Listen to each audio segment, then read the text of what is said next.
ದಿಲ್ಲಿ ಇದು ಭಾರತದ ರಾಜಧಾನಿ.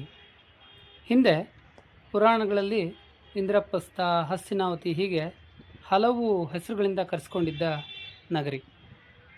ಇಂತಹ ದಿಲ್ಲಿಯ ಪ್ರಮುಖ ಸ್ಥಳ ಕೆಂಪು ಕೋಟೆ.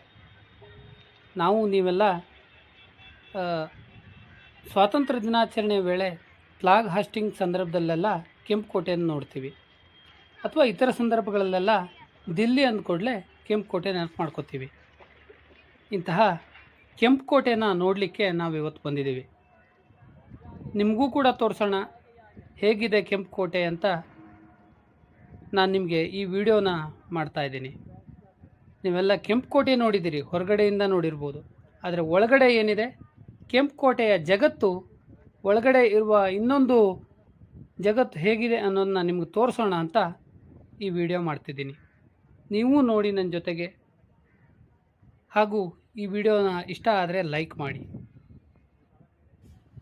ಮುಘಲ್ ದೊರೆ ಜಹಾಂಗೀರ್ನ ಅವಧಿಯವರೆಗೂ ಆಗ್ರಾ ಮುಘಲರ ರಾಜಧಾನಿಯಾಗಿತ್ತು. ನಂತರ ಶಹಜಾನ್ನ ಆಳ್ವಿಕೆಯಲ್ಲಿ ಆಗ್ರಾದಲ್ಲಿ ತಾಜ್ ಮಹಲ್ ನಿರ್ಮಾಣ ಆಗುತ್ತೆ. ಈ ತಾಜ್ ಮಹಲ್ ನಿರ್ಮಾಣದ ನಂತರ ಶಹಜಹಾನಿಗೆ ತನ್ನ ರಾಜಧಾನಿಯನ್ನು ಆಗ್ರಾದಿಂದ ದಿಲ್ಲಿಗೆ ಬದಲಿಸಬೇಕು ಅಂತ ಮನಸ್ಸಾಗುತ್ತೆ. ಆ ಸಂದರ್ಭದಲ್ಲಿ ಶಹಜಹಾನ ದಿಲ್ಲಿಯಲ್ಲಿ ಈ ಕೆಂಪು ಕೋಟೆ ನಿರ್ಮಾಣಕ್ಕೆ ಆದೇಶ ಮಾಡ್ತಾನೆ. ಇತಿಹಾಸದ ಪುಟಗಳನ್ನು ತಿರುವು ಹಾಕಿದರೆ ದಿಲ್ಲಿಯ ಕೆಂಪು ಕೋಟೆಯನ್ನು, ಅದರ ವಾಸ್ತುಶಾಸ್ತ್ರವನ್ನು, ವಾಸ್ತುಶಿಲ್ಪವನ್ನು ಕೆತ್ತಿದ್ದು ಲೋಹ್ರಿ ಅಂತ ಕಂಡುಬರುತ್ತೆ. ಆತನ ಹೆಸರು ಉಸ್ತಾದ್ ಅಹಮದ್ ಲೋಹರಿ ಅಂತೆ. ಈತ ತಾಜ್ ಮಹಲ್ನ ವಿನ್ಯಾಸವನ್ನು ಕೂಡ ಮಾಡಿದ್ನಂತೆ. 1638ರಲ್ಲಿ ಕೆಂಪು ಕೋಟೆ ನಿರ್ಮಾಣಕ್ಕೆ ಶಹಜಹಾನ ಆದೇಶ ನೀಡ್ತಾನೆ. ಆ ನಂತರದಲ್ಲಿ ವಿಶೇಷವಾಗಿ ಉತ್ತರ ಭಾರತದಲ್ಲಿ ಹಾಗೂ ಈಗಿನ ಪಾಕಿಸ್ತಾನ ಅಲ್ಲಿ ಸಿಗುವಂತಹ ಕೆಂಪು ಕಲ್ಲುಗಳು ಹಾಗೂ ಬಿಳಿ ಕಲ್ಲುಗಳನ್ನು ಬಳಸ್ಕೊಂಡು ಈ ಕೆಂಪು ಕೋಟೆ ನಿರ್ಮಾಣ ಮಾಡ್ತಾರೆ. 1739ರಲ್ಲಿ ದಿಲ್ಲಿ ಮೇಲೆ ನಾದಿರ್ ಶಾ ಆಕ್ರಮಣ ಮಾಡ್ತಾನೆ. ಆ ಸಂದರ್ಭದಲ್ಲಿ ಕೆಂಪು ಕೋಟೆಯ ಹಲವು ಭಾಗಗಳು ನಾಮಾವಶೇಷ ಆಗ್ತವೆ. ಅದಾದ ನಂತರ ದಿಲ್ಲಿಯ ಆಳ್ವಿಕೆ ಬ್ರಿಟಿಷರ ಸುಪರ್ದಿಗೆ ಹೋಗುತ್ತೆ. ಈ ಸಂದರ್ಭದಲ್ಲಿ ಅವರು ಕೂಡ ಕೋಟೆಯ ಇನ್ನಷ್ಟು ಭಾಗವನ್ನು ಹಾಳು ಮಾಡ್ತಾರೆ. ಈಗಿರುವ ಭಾಗ ಆಗಿನ ಸಂದರ್ಭದಲ್ಲಿ ಅಳಿದು ಉಳಿದಂತಹ ಭಾಗ ಅಂತ ಹೇಳ್ಬೋದು. ನಿಮಗೆ ಇಲ್ಲಿ ಕಾಣಿಸ್ತಾ ಇದೆಯಲ್ಲ, ಇದನ್ನು ಲಾಹೋರಿ ಗೇಟ್ ಅಂತ ಹೇಳ್ತಾರೆ. ಕೆಂಪು ಕೋಟೆಯ ವಿನ್ಯಾಸ ಮಾಡಿರ್ತಕ್ಕಂಥ ಉಸ್ತಾದ್ ಲಾಹೋರಿಯ ನೆನಪಿಗೆ ಈ ಹೆಸರನ್ನು ಇಟ್ಟಿದ್ದಾರೆ. 1947ರಲ್ಲಿ ಭಾರತದ ಮೊದಲ ಪ್ರಧಾನಿ ಪಂಡಿತ್ ಜವಾಹರ್ಲಾಲ್ ನೆಹರು ಇದೇ ಗೇಟ್ನ ಮೇಲ್ಗಡೆ ಇರುವ ಧ್ವಜಸ್ತಂಭ ಏನಿದೆ ಅಲ್ಲಿ ಭಾರತದ ತ್ರಿವರ್ಣ ಧ್ವಜವನ್ನು ಹಾರಿಸ್ತಾರೆ. ಅಂದಿನಿಂದ ಆಗಸ್ಟ್ 15ರಂದು ಭಾರತದ ಎಲ್ಲ ಪ್ರಧಾನಿಗಳು ಇದೇ ಗೇಟ್ನ ಮೇಲೆ, ಅಂದರೆ ಲಾಹೋರಿ ಗೇಟ್ ಅಂತ ಏನು ಹೇಳ್ತಾರೆ, ಅದರ ಮೇಲೆ ಭಾರತದ ತ್ರಿವರ್ಣ ಧ್ವಜವನ್ನು ಹಾರಿಸುವ ಸಂಪ್ರದಾಯ ಬೆಳೆದು ಬಂದಿದೆ. ಆಗ್ರಾದಲ್ಲಿ ಒಂದು ಕೋಟೆ ಇದೆ. ಈ ಕೋಟೆಯನ್ನು ಕೂಡ ಕೆಂಪು ಕೋಟೆ ಅಂತಲೇ ಕರೀತಾರೆ. ಆಗ್ರಾ ಕೋಟೆಯ ನೆನಪಿಗಾಗಿ ದಿಲ್ಲಿಯ ಈ ಕೋಟೆಯನ್ನು ನಿರ್ಮಾಣಕ್ಕೆ ಆದೇಶ ನೀಡಿದ ಶಹಜಹಾನ್ ಅನ್ನುವ ಮಾತಿದೆ. ಅಂದಹಾಗೆ ಭಾರತದ ಈಗಿನ 500 ರೂಪಾಯಿ ನೋಟ್ನ ಮೇಲೆ ನೀವು ಕೆಂಪು ಕೋಟೆಯ ಚಿತ್ರವನ್ನು ಕಾಣ್ಬೋದು. ಅಂದಹಾಗೆ 2018ರಲ್ಲಿ ಈ ಕೆಂಪು ಕೋಟೆಯನ್ನು ದಾಲ್ಮಿಯಾ ಭಾರತ್ ಗ್ರೂಪ್ ಅವರು ದತ್ತು ತೆಗೆದುಕೊಂಡಿದ್ದಾರೆ. ಅದನ್ನು ಇವಾಗ ಕೂಡ ಮೇಂಟೈನ್ ಮಾಡ್ತಿದ್ದಾರೆ. ಅದಕ್ಕೆ ಪ್ರತಿ ವರ್ಷ ಅವರು 5 ಕೋಟಿ ಮೀಸಲಿಡ್ತಾ ಇದ್ದಾರೆ. ಪ್ರತಿ 5 ವರ್ಷಕ್ಕೆ 25 ಕೋಟಿ ರೂಪಾಯಿ ಅದರ ಮೇಂಟೆನೆನ್ಸ್ಗೆ ಖರ್ಚು ಬರ್ತಿದೆ. ಹಾಗೆ ಪ್ರವಾಸಿಗರು ಕೆಂಪು ಕೋಟೆ ಒಳಗಡೆ ಹೋಗೋಕ್ಕೆ ಫೀಸ್ ಇದೆ. ಫೀಸನ್ನು ಕೊಟ್ಟು ಒಳಗಡೆ ಹೋಗಬೇಕಾಗತ್ತೆ. ವಿಶಾಲವಾದ ಆವರಣ ಕೋಟೆಯ ಒಳಗಡೆ ಇದೆ. ಹಾಗೆ ಕೋಟೆಯ ಒಳಗೆ ಹೋಗೋಕ್ಕೆ ಮುನ್ನ ನಿಮ್ಮನ್ನು ಸೆಕ್ಯೂರಿಟಿ ಅವರು ತುಂಬ ಸೂಕ್ಷ್ಮವಾಗಿ ಪರೀಕ್ಷೆ ಮಾಡಿ ಒಳಗಡೆ ಬಿಡ್ತಾರೆ. ಪ್ರವಾಸಿಗರು ಲಾಹೋರಿ ಗೇಟ್ ಮೂಲಕನೇ ಒಳಗಡೆ ಹೋಗಬೇಕು. ನೋಡಿ, ನಾವೀಗ ಒಳಗಡೆ ಹೋಗ್ತಾ ಇದ್ದೀವಿ. ಹಾಗೆ ಈ ಸ್ಥಳ ಇದೆಯಲ್ಲ, ಇದೇ ಸ್ಥಳದ ಮೇಲೆ ನಮ್ಮ ಭಾರತದ ಪ್ರಧಾನಿ ಈ ಮೆಟ್ಟಿಲುಗಳನ್ನು ಹತ್ಕೊಂಡು ಹೋಗಿ ಅಲ್ಲಿ ಧ್ವಜಸ್ತಂಭ ಇದೆ, ಅಲ್ಲಿ ನಿಂತ್ಕೊಂಡು ಆಗಸ್ಟ್ 15ಕ್ಕೆ ಹಾಗೂ ಜನವರಿ 26ರಂದು ಧ್ವಜಾರೋಹಣ ಮಾಡ್ತಾರೆ. ಇಂತಹ ಭವ್ಯ ದೃಶ್ಯ ನಾವು ಇಂಥ ಸಂದರ್ಭದಲ್ಲಿ, ಧ್ವಜಾರೋಹಣ ಸಂದರ್ಭದಲ್ಲಿ ಕಣ್ತುಂಬಿಕೊಳ್ತೇವೆ.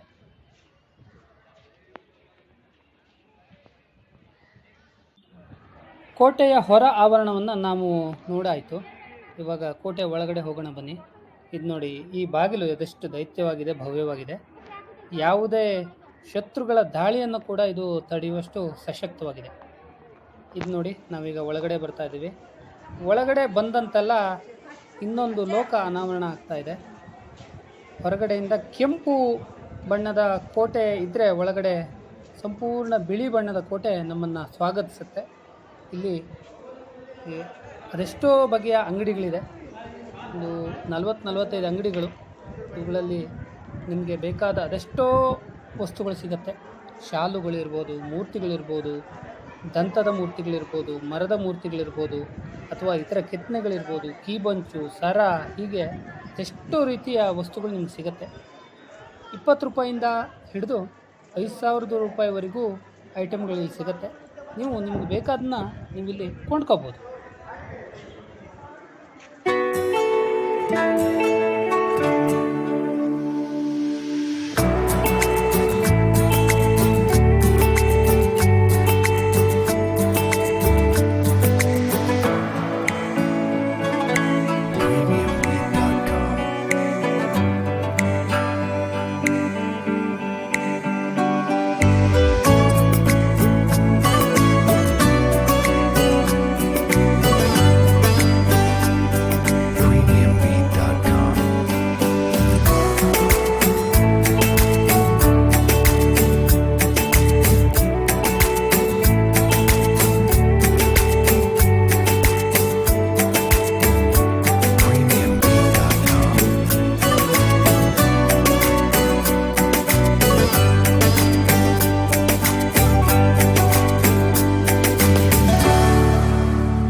ಈ ಆಭರಣ ಹಾಗೂ ವಿಶೇಷ ಅಂಗಡಿಗಳ ಮಳಿಗೆಯನ್ನು ದಾಟಿದರೆ ಮುಂದೆ ನಮಗೆ ವಿಶಾಲವಾದ ಗಾರ್ಡನ್ ಸಿಗುತ್ತೆ. ಇದನ್ನು ಮೊಘಲಾಯಿ ಗಾರ್ಡನ್ ಅಂತಲೇ ಕರೀತಾರೆ. ಹಾಗೂ ಅಕ್ಕಪಕ್ಕದಲ್ಲಿ ವಿಶೇಷವಾದ ಮ್ಯೂಸಿಯಂಗಳಿದೆ. ಇಲ್ಲಿ ಪ್ರಮುಖವಾಗಿ ಸುಭಾಷ್ ಚಂದ್ರ ಬೋಸ್ ಅವರಿಗೆ ಸಂಬಂಧಿಸಿದಂತಹ ಮ್ಯೂಸಿಯಂ ಇದೆ. ಈ ಮ್ಯೂಸಿಯಂನಲ್ಲಿ ಸುಭಾಷ್ ಚಂದ್ರ ಬೋಸ್ ಅವರಿಗೆ ಸಂಬಂಧಪಟ್ಟಂತಹ ಎಲ್ಲ ವಸ್ತುಗಳನ್ನ ಇಟ್ಟಿದ್ದಾರೆ. ಅವರ ಜೀವನ ಚರಿತ್ರೆಯನ್ನು ಕೂಡ ಅಲ್ಲಿ ತೆರೆದಿಡೋ ಪ್ರಯತ್ನ ಮಾಡಿದ್ದಾರೆ. ಇದೊಂದು ಬಹಳ ಖುಷಿ ಕೊಡುವ ಸಂಗತಿ.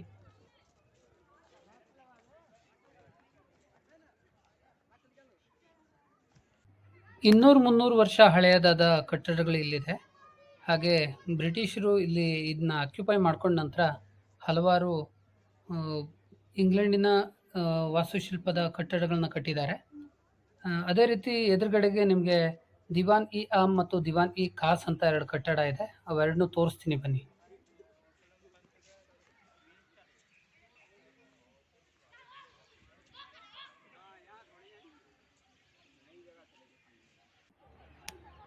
ಇದು ಇಲ್ಲಿ ಕಾಣಿಸ್ತಾ ಇದೆಯಲ್ಲ, ಇದು ದಿವಾನ್ ಇ ಆಮ್ ಅಂತ. ಅಂದರೆ ಶಹಜಹಾನು ದಿಲ್ಲಿಯ ಸಾಮಾನ್ಯ ಜನರನ್ನು ಉದ್ದೇಶಿಸಿ ಅವ್ರ ಜೊತೆ ಮಾತುಕತೆ ಮಾಡೋಕ್ಕೆ, ಸಭೆ ನಡೆಸೋಕ್ಕೆ ಬಳಸ್ತಿದ್ದಂಥ ಸ್ಥಳ ಇದು, ದಿವಾನ್ ಇ ಆಮ್ ಅಂತ. ಇದು ಕೆಂಪು ಕಲ್ಲಿನಲ್ಲಿದೆ, ಬಹಳ ಚೆನ್ನಾಗಿದೆ, ವಿಶಾಲವಾಗಿದೆ.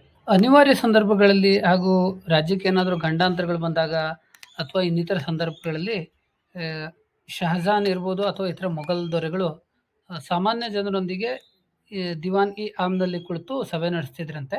ಏನಾದರೂ ಅಹವಾಲುಗಳು ಸಲ್ಲಿಕೆ ಆಗಬೇಕು, ಜನಸಾಮಾನ್ಯರಿಂದ ಏನಾದರೂ ದೂರುದುಮಾನುಗಳಿದ್ದರೆ ಅದನ್ನ ರಾಜನಿಗೆ ಅಥವಾ ರಾಜನ ಪ್ರತಿನಿಧಿಗಳಿಗೆ ತಿಳಿಸ್ಬೇಕು ಅಂತಂದರೆ ಈ ದಿವಾನ್ ಇ ಆಮ್ನ ಬಳಕೆ ಮಾಡ್ಕೋತಿದ್ರಂತೆ. ಕೆಂಪುಕೋಟೆಯ ಒಳ ಆವರಣವನ್ನು ಚೆನ್ನಾಗಿ ನಿರ್ವಹಣೆ ಮಾಡಿದ್ದಾರೆ. ಆದರೆ ಇಲ್ಲಿ ಇನ್ನೂ ಹಲವು ಕಟ್ಟಡಗಳನ್ನ ಕಟ್ತಾ ಇದ್ದಾರೆ. ತುಂಬ ಕೆಲಸಗಾರರು ಇಲ್ಲಿ ರಿಪೇರಿ ಮಾಡ್ತಾ ಇರೋದನ್ನ ನಾವು ಕಾಣ್ಬೋದು. ಪ್ರತಿ ಜಾಗದಲ್ಲೂ ಕೂಡ CCTVಗಳು ಇದೆ. ಹಾಗಾಗಿ ಯಾವುದೇ ಅಹಿತಕರವಾದ ಘಟನೆಗಳು ನಡೆಯದಂತೆ ನಿಗಾ ವಹಿಸಲಾಗ್ತಾ ಇದೆ.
ನೀವೀಗ ನೋಡ್ತಾ ಇದ್ದೀರಲ್ಲ, ಈ ಸ್ಥಳದ ಹೆಸರು ರಂಗ್ ಮಹಲ್ ಅಂತ. ಇಲ್ಲಿ ನಾಟ್ಯ ಇರ್ಬೋದು, ಬೇರೆ ಬೇರೆ ಕಾರ್ಯಕ್ರಮಗಳಿರ್ಬೋದು, ಅದೆಲ್ಲ ನಡೀತಿತ್ತಂತೆ. ಅಂದರೆ ಮುಘಲ್ ಅರಸನಿಗೆ ಮನ ತಣಿಯುವಂತಹ ಕಾರ್ಯಕ್ರಮಗಳನ್ನ ಇಲ್ಲಿ ಸಂಘಟನೆ ಮಾಡಲಾಗ್ತಿತ್ತು. ಅಂದರೆ ಖವಾಲಿ ಇರ್ಬೋದು, ನಾಟಕ ಇರ್ಬೋದು, ಅಥವಾ ನೃತ್ಯಗಳಿರ್ಬೋದು, ಅಥವಾ ಇನ್ಯಾವುದೇ ಕಾರ್ಯಕ್ರಮಗಳನ್ನು ಈ ರಂಗಮಹಲ್ನಲ್ಲಿ ನಡೆಸಲಾಗ್ತಿತ್ತು.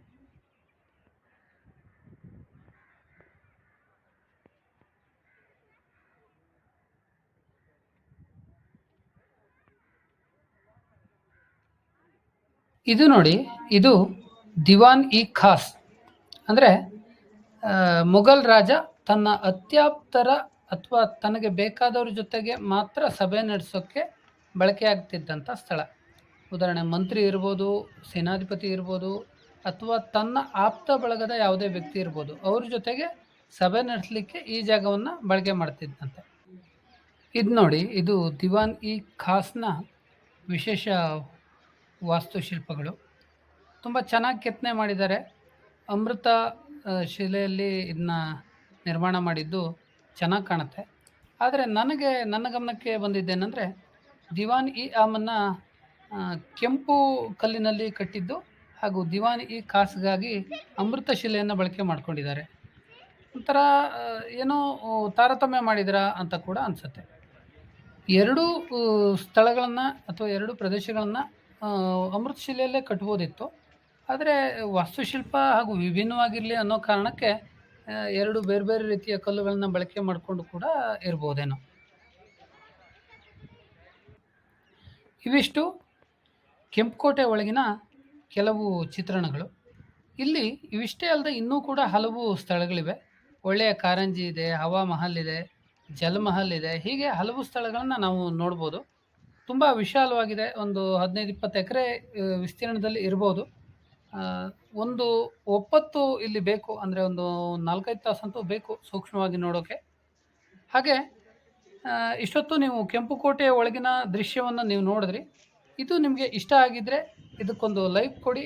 ಹಾಗೆ ನನ್ನ ವಿಡಿಯೋವನ್ನು ನಿಮ್ಮ ಫ್ರೆಂಡ್ಸ್ ಜೊತೆಗೆ ಹಂಚ್ಕೊಳ್ಳಿ. ಹಾಗೆ ನನ್ನ ಚಾನಲ್ನ ಸಬ್ಸ್ಕ್ರೈಬ್ ಮಾಡೋಕ್ಕೆ ಮರಿಬೇಡಿ.